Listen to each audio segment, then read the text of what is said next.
Hello friends, welcome back to my channel healthy lifestyle with Preeti. आज की video में हम बात करने वाले हैं प्रेगनेंसी के कुछ ऐसे लक्षण के बारे में जिनसे आप घर बैठे ही ये पता कर पाओगे कि आपकी जो प्रेगनेंसी है वो बिल्कुल हेल्दी है। 9 महीने की जो आपकी प्रेगनेंसी होती है उसके दौरान आपकी बॉडी में जो होते हैं बहुत सारे ऐसे चेंजेस होते रहते हैं। जैसे कि आपकी बच्चे में चेंजेस होता है, आपकी जो यूट्रस होता है उसमें चेंजेस होता है।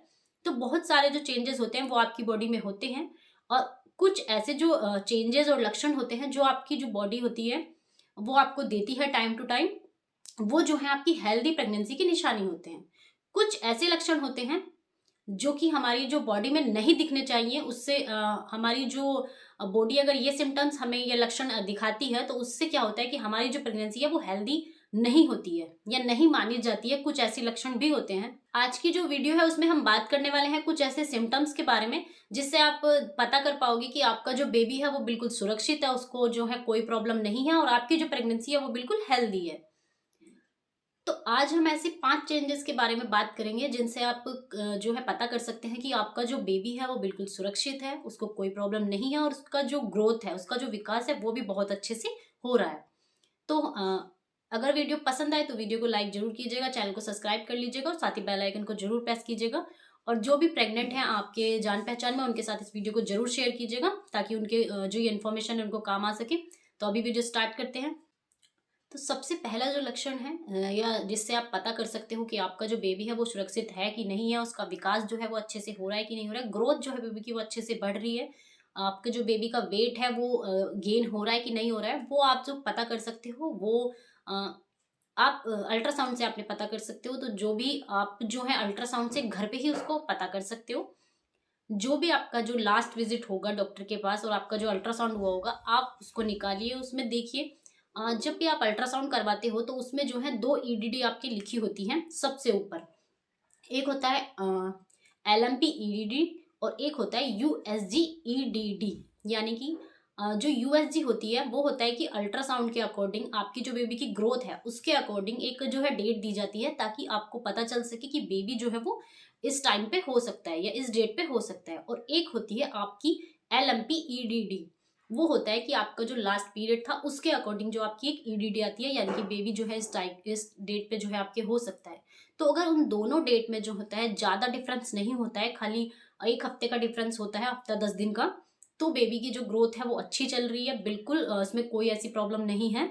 और बेबी का जो वेट वगैरह है वो अच्छे से बढ़ रहा है। अगर जो USG ईडीडी होती है वो बेबी का हार्ट, बेबी के जो भी सारे ऑर्गन्स होते हैं उसके अकॉर्डिंग जो है वो ईडीडी होती है। और जो आपका लास्ट पीरियड होता है उसके अकॉर्डिंग जो है एक डेट होती है। तो वो दोनों में ज्यादा अंतर अगर आपका नहीं होता है तो आपकी जो प्रेगनेंसी है वो बिल्कुल हेल्दी है।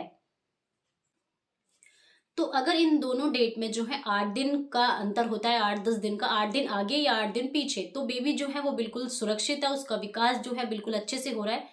अगर अगर आपकी जो USG ईडीडी है वो आपकी बहुत ही पीछे आ रही है तो इसका मतलब क्या होता है कि जो बेबी है उसका जो विकास हो रहा है, उसकी जो ग्रोथ हो रही है वो कम हो रही है। तो फिर डॉक्टर क्या है आपको जो है मेडिसिन वगैरह कुछ प्रेस्क्राइब करेंगे ताकि आपके जो बेबी की ग्रोथ है वो अच्छे से हो जाए।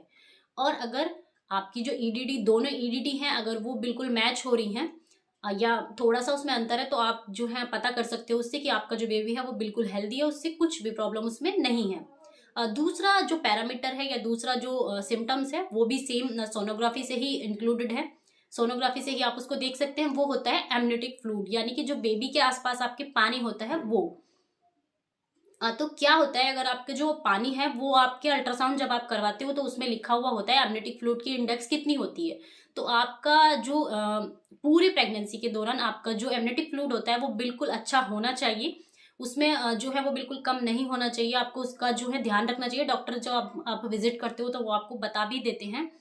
तो क्या होता है, कभी कभी आपने सुना होगा कि जो बेबी है वो पेट के अंदर ही सूख गया था या फिर उसको कुछ प्रॉब्लम आ गई थी। क्यों? क्या होता है अगर जो है आपका जो एमनियोटिक फ्लूइड है अगर वो कम होगा तो बेबी जो है उसकी मूवमेंट्स वगैरह भी बिल्कुल अच्छे से नहीं होंगी, क्योंकि लास्ट के टाइम में जाके वो थोड़ा सा कम हो जाता है। तो आपको जो है अपना लिक्विड डाइट वगैरह का अच्छे से ध्यान रखना है। तो वो पानी जो है वो कम नहीं होना चाहिए। तो हमारा सेकंड पैरामीटर जो है वो है एमनियोटिक फ्लूइड। वो भी आप जो है अल्ट्रासाउंड से पता कर सकते हो। जब आपका अल्ट्रासाउंड होता है तो उसमें आपके लिखा होता है कि आपका जो एमनियोटिक फ्लूइड है वो कितना है। तो अगर कभी कभी आपने जैसे सुना होगा कि बेबी जो था वो अंदर ही सूख गया था या उसको कुछ ऐसे प्रॉब्लम हो गया था, वो इस वजह से होता है क्योंकि जो एमनियोटिक फ्लूइड है वो कम हो जाता है।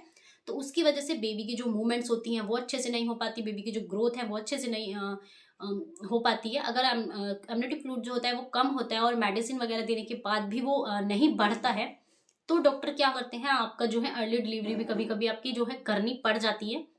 तो इसलिए एमनियोटिक फ्लूइड से भी जो है हम पता कर सकते हैं कि जो हमारी प्रेगनेंसी है वो हेल्दी है या नहीं है। आपका जो एमनियोटिक फ्लूइड है वो बहुत कम होगा, तो जो आपका जो बेबी है वो अंदर सर्वाइव नहीं कर पाएगा और आपकी नॉर्मल डिलीवरी भी पॉसिबल नहीं हो पाएगी। एमनियोटिक फ्लूइड है वो कितना है वो आप सोनोग्राफी से पता कर सकते हो, और दूसरा जो है वो आप बेबी बम से भी पता कर सकते हो। क्या होता है, जो पहले के टाइम में सोनोग्राफी नहीं होती थी तो वो बेबी बम से ही जो है पता करते थे कि जो हमारा एमनियोटिक फ्लूइड है वो कितना है या नहीं है। तो जैसे कि हमारा पेट अगर अच्छे से दिखता है, जैसे कि हमारा 7वां महीना चल रहा है, उसके अकॉर्डिंग आपका पेट कितना दिखना चाहिए। ऐसा नहीं है कि किसी और का पेट कितना दिख रहा है, आपकी बॉडी के अकॉर्डिंग बेबी का कितना ग्रोथ हो रहा है उसके अकॉर्डिंग आपका पेट कितना दिख रहा है, उसके हिसाब से भी जो है पता चल जाता है कि जो आपका एमनियोटिक फ्लूइड है वो अच्छा है या नहीं है। अगर आपका जो एमनियोटिक फ्लूइड है वो बिल्कुल अच्छा है, आपकी जो बेबी बम है वो अच्छे से बढ़ रहा है, तो आपका जो है फिर हेल्दी प्रेगनेंसी है। अगर इसमें कुछ भी प्रॉब्लम है तो आपकी जो है डाइट वगैरह चेंज करनी पड़ती है, और जो मेडिसिन वगैरह है वो आपकी चेंज करनी पड़ती है, और जो एमनियोटिक फ्लूइड है वो बढ़ जाता है, अगर वो फिर भी नहीं बढ़ता है तो आपकी जो है अर्ली डिलीवरी करनी पड़ती है। जैसे कि मैंने अपनी पहली वीडियो में भी बताया था कि एमनियोटिक फ्लूइड अगर आपका कम है या फिर अगर उसको मेंटेन आपको रखना है तो आपको ज़्यादा कुछ नहीं करना है, एक नारियल पानी आप रोज पीजिए। मैंने अपनी पूरी प्रेगनेंसी में जो है नारियल पानी पिया था और मेरा एमनियोटिक फ्लूइड बिल्कुल भी किसी भी टाइम पे कम नहीं हुआ था। तो आप ये करोगे तो आपका जो एमनियोटिक फ्लूइड है वो अच्छे से रहेगा। अब हम बात करते हैं अपनी तीसरे सिम्टम्स के बारे में।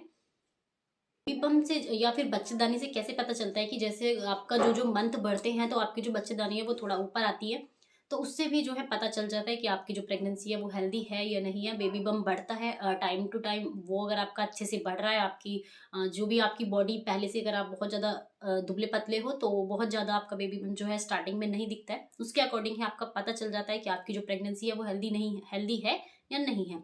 अगला जो लक्षण या सिम्टम्स है वो है आपका वेट। आपका वेट कैसे बढ़ रहा है।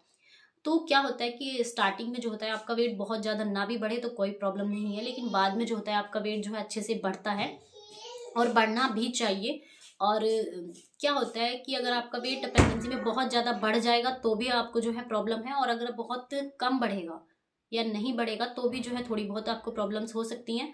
क्या होता है 1 से 1.5 किलो तक वजन अगर आपका वेट बढ़ रहा है प्रेगनेंसी में तो वो जो है हेल्दी आपका वेट गेन हो रहा है, और उसमें कोई भी प्रॉब्लम नहीं है। ये आपकी जो है हेल्दी प्रेगनेंसी का एक सिम्टम्स है, लक्षण है आपका। तो इस तरह से आपका अगर ये हो रहा है तो आपका जो वेट अगर इस तरह से बढ़ रहा है तो वो बिल्कुल ठीक है, उसमें कोई भी प्रॉब्लम ऐसे नहीं है। हाँ, पहले के जो 3 महीने होते हैं उसमें आपका वेट कम होता है क्योंकि वॉमिटिंग वगैरह होती है और उसकी वजह से खाने का मन नहीं करता है। अगर आप उसके बाद जो होता है वो आप डाइट वगैरह अच्छे से ले पाते हो, खा पाते हो अच्छे से, तो आपका जो वेट है वो बढ़ जाता है, उसमें ऐसी कोई प्रॉब्लम नहीं आती है। तो आपको जो है हेल्दी डाइट लेनी है ताकि आपका जो वेट है वो बहुत अच्छे से हेल्दी वेट बढ़े, ना कि बहुत ज़्यादा आपका वेट नहीं बढ़ना है, आपको नहीं बढ़ाना है इसमें। तो आपकी जो प्रेगनेंसी होती है वो हेल्दी होती है अगर आपका 1 से 1.5 किलो वजन जो है बढ़ता है। तो कुछ ऐसे पैरामीटर्स होते हैं जो अगर हेल्दी रहते हैं या मेंटेन रहते हैं तो आपकी जो प्रेगनेंसी है वो बिल्कुल हेल्दी मानी जाती है। तो सबसे पहला जो होता है वो होता है बीपी। अगर आपका जो ब्लड प्रेशर है वो पूरी प्रेगनेंसी में नहीं बिल्कुल भी फ्लक्चुएट हो रहा है और आपको जो है मेडिसिन वगैरह की ज़रूरत नहीं पड़ रही है तो आपकी जो प्रेगनेंसी है वो बिल्कुल हेल्दी है। स्पेशली क्या होता है 7 मंथ के बाद आपका जो बीपी वगैरह होता है वो थोड़ा सा ऊपर नीचे फ्लक्चुएट होने, वो थोड़ा सा जो है ऊपर नीचे होने लगता है। तो अगर आपका जो बीपी है वो बहुत ज़्यादा कुछ प्रॉब्लम करता है तो आपको जो है अर्ली डिलीवरी भी करनी पड़ जाती है। तो आपका अगर बीपी बढ़ रहा है या कुछ भी ऐसी प्रॉब्लम आ रही है तो आपको जो है उसके लिए मेडिसिन वगैरह जो है लेनी पड़ सकती है। अगला जो होता है वो होता है शुगर। अगर आपको जो है पहले से ही शुगर है तो आपको उसकी जो भी मेडिसिन आपके डॉक्टर दे रहे हैं वो आपको अच्छे से लेनी चाहिए ताकि आपको जो है शुगर वगैरह की प्रॉब्लम ना आए। और तो आपको जो है अगर पहले से थायराइड है तो उसकी जो मेडिसिन है वो आपको कंटिन्यू करनी है और बिल्कुल अच्छे से अपना जो है ध्यान रखना है। तो अगर इनमें से आपको कुछ भी प्रॉब्लम होती है जैसे कि बीपी वगैरह तो उसकी वजह से आपकी अर्ली डिलीवरी करनी पड़ सकती है, और ये जो है हाई रिस्क प्रेगनेंसी में जो है आपकी काउंट होती है। तो आपको जो है अपने डॉक्टर जो विजिट होती हैं वो बिल्कुल भी जो है मिस नहीं करनी है। जैसे कि मैंने आपको पहले भी बताया था कि 7 मंथ तक जो होती है आपकी मंथली विजिट होती है। 7 मंथ के बाद जो होती है आपका 15 डेज में जो है आपकी विजिट होती है, और जो लास्ट का मंथ होता है उसमें आपकी वीकली जो है आपकी विजिट होती है। आपको जो है वीकली अल्ट्रासाउंड भी कराने पड़ सकते हैं अगर आपकी प्रेगनेंसी में थोड़ी बहुत भी कुछ प्रॉब्लम है। तो जो आपकी अल्ट्रासाउंड वगैरह जो भी डॉक्टर आपको सजेस्ट करते हैं वो आपको जरूर कराने चाहिए, क्योंकि उससे जो है बेबी के अंदर कुछ प्रॉब्लम तो नहीं है, या बेबी को प्रॉब्लम तो नहीं हो रही है लास्ट के टाइम में, वो आपकी जो है पता चल जाता है। एमनियोटिक फ्लूइड क्योंकि लास्ट में बहुत कम कभी कभी हो जाता है, तो उसके बारे में भी आपको पता चल जाता है। तो आपको जितने भी अल्ट्रासाउंड वगैरह डॉक्टर बोल रहे हैं या जो भी ब्लड टेस्ट वगैरह वो बोलते हैं वो आपको सारे कराने चाहिए। और अगर आपकी ये सब कुछ चीजें जो है आपकी जो सारे अल्ट्रासाउंड वगैरह हैं वो बिल्कुल अच्छे से बता रहे हैं बेबी का विकास और बेबी की ग्रोथ जो है वो, तो आपकी जो प्रेगनेंसी है वो बिल्कुल हेल्दी है। जो अगर आप जो है आपका बेबी जो है उसकी ग्रोथ अच्छे से हो, आपकी जो प्रेगनेंसी है वो हेल्दी हो, उसके लिए जो है आपको अपनी जो भी डॉक्टर हैं आपके उनकी विजिट जब भी वो आपको बुलाते हैं जरूर जाना चाहिए। और जब भी वो आपको अल्ट्रासाउंड वगैरह कराने के लिए बोलते हैं वो आपको जरूर कराने चाहिए। जैसे कि आपको अगर आप प्रेगनेंसी प्लान कर रहे हो तब आप डॉक्टर के पास जा रहे हो तो आपका जो पहले ही ब्लड टेस्ट होता है, फिर आपका जो है आपको जब भी वो ब्लड टेस्ट बोलते हैं, जैसे कि तीसरे महीने पे आपका जो है ब्लड टेस्ट और जो बीपी शुगर वगैरह जो सब कुछ होता है उनका टेस्ट होता है, वो आपको जरूर करा लेना चाहिए। उसके बाद हर 3 महीने पे जो है आपके ये सारे टेस्ट होते हैं। और हीमोग्लोबिन जो है जैसे कि वो आपको हर 3 महीने पे जो है अपना चेक कराना चाहिए प्रेगनेंसी के दौरान, ताकि जैसे कुछ भी प्रॉब्लम अगर आपका हीमोग्लोबिन कम हो या इस तरह की कोई भी प्रॉब्लम हो तो आपको पहले से ही पता चल जाए। और अगर कोई भी प्रॉब्लम आने वाली हो तो उसको आप पहले से ही डिटेक्ट कर पाओ और उसका सोल्यूशन डॉक्टर आपको दे सकते हैं। और जो आपकी प्रेगनेंसी है वो बिल्कुल हेल्दी रहेगी, बेबी को जो है कुछ प्रॉब्लम नहीं आएगी, और आपका जो हीमोग्लोबिन है अगर वो अच्छे से रहेगा, एमनियोटिक फ्लूइड वगैरह अच्छे से रहेगा, पूरी प्रेगनेंसी आपकी हेल्दी रहेगी, कुछ प्रॉब्लम नहीं होगी, तो आप जो है अपना नॉर्मल डिलीवरी के लिए भी जा सकते हो और आपकी जो डिलीवरी है वो नॉर्मल भी हो सकती है। मुझे जो था प्रेगनेंसी में थोड़ा सा प्रॉब्लम था, तो उसकी वजह से जो है मेरी जो था सी सेक्शन हुआ था, मेरी नॉर्मल डिलीवरी नहीं हो पाई थी। तो डिलीवरी कैसी भी हो उससे आपको जो है बिल्कुल भी डरना नहीं चाहिए, बस बेबी आपका जो है वो हेल्दी होना चाहिए। और अगर आपका इससे रिलेटेड कोई भी क्वेश्चन है तो आप मुझे कमेंट करके जरूर बताइएगा। तो यही था हमारा आज का वीडियो। अगर इससे रिलेटेड आपका कोई भी क्वेश्चन है तो मुझे कमेंट करके जरूर बताइएगा। वीडियो पसंद आया हो तो वीडियो को लाइक जरूर कीजिएगा, चैनल को सब्सक्राइब करते हुए बेल आइकन को जरूर हिट कीजिएगा ताकि सारी वीडियो की नोटिफिकेशन आपको टाइम पे मिलती रहे। मिलते हैं किसी अगली वीडियो के साथ, तब तक के लिए bye, stay safe, stay healthy.